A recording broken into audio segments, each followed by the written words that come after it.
Hello, once again, this is Lance Leon and this is the part 2 of our biringhi. Yan. So, eto na po yung ating malagkit na rice. So, nilagay natin yung mga iba't ibang gulay. And then, mag-a-add po tayo ng additional na coconut milk.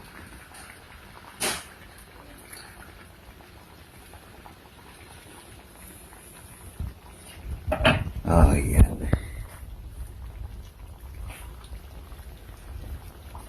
Siguro mga 2 lata pa ng coconut. So, ang total na nalagay na natin dito ay 5 big can na coconut. Yan. Kasi, mas masarap po ang ating biringhi o yung arroz valenciana na maraming coconut milk. Yan. And then, slow cook na natin. Yan. Lulutuin na natin sa mahinang apoy po.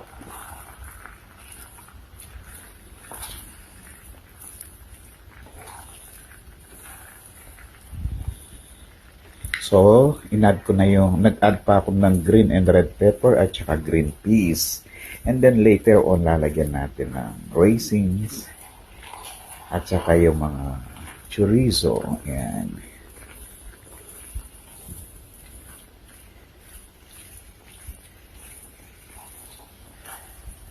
Ay, sarap. Sarap ng amoy.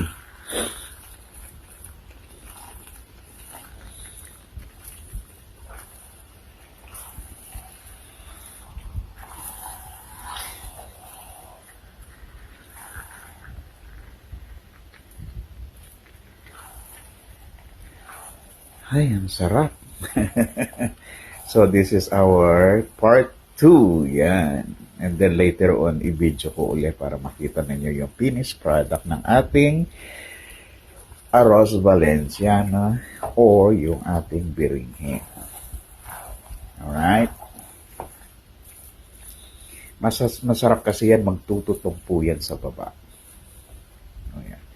So, and then, ipapatong natin yan. And then, yung chicken liver, raisins, yan. O, tignan mo. Biglang nawala na yung coconut milk. Inabsorb na ng ating malagkit. Alright. So, ang dami po niya, no? Pamimigay lang po natin. Ayan po ang ating arroz valenciana.